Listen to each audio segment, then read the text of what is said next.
ప్రభునందు ప్రేమైన దేవుని బిడ్డలందరికీ శుభాభివందనాలు తెలియజేస్తున్నాను. ఆయుష్ ఆరోగ్యాన్ని ఇచ్చి ఉదయకాలంలో ప్రభును స్తుతించు భాగ్యాన్ని దయచేసిన దేవునికి స్తోత్రం కలుగునుగాక.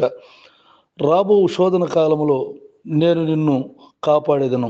ప్రకటన గ్రంథం 3:10 ప్రార్థన. కృపగలిగిన మా తండ్రి, దయగలిగిన ప్రభువా, నీకు వందనాలు స్తోత్రాలు చెల్లిస్తున్నాం.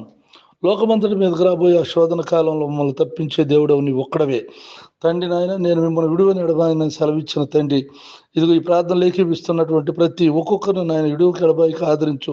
శోధనలు జయించే శక్తిని దయచేయండి. రక్షణ లేని వారికి రక్షణ దయచేయండి నాయన. మారుమనసు లేని వారికి మారుమనసు దయచేయండి. సంతానం లేని వారికి సంతానం దయచేయండి. ఉద్యోగాలు లేని వారికి ఉద్యోగాలు దయచేయండి తండ్రి. వారు చేస్తున్న వ్యాపారం, వ్యవసాయం, చదువుల్లోనూ ఉద్యోగాల్లోనూ తోడుగుండి సహాయం చేయండి తండ్రి. మరి ఆర్థికంగా ప్రతి లోటును తీర్చమని, నా తోటి సేవకులైనటువంటి వారిని కూడా నీ చేతులు ఎత్తుపట్టుకుని వారు చేస్తున్న పరిచర్యను దీవించమని యేసుక్రీస్తు పరిశుద్ధ నామములో ప్రార్థిస్తున్నాను తండ్రి. ఆమెన్. తండ్రి దేవుని దేవ ప్రభువు యేసుక్రీస్తు వారి కృప పరిశుద్ధాత్మకు సన్నిధి ఇప్పుడు ఎల్లప్పుడు సదాకాలం తోడై ఉండుగాక. ఆమెన్. ఆమెన్.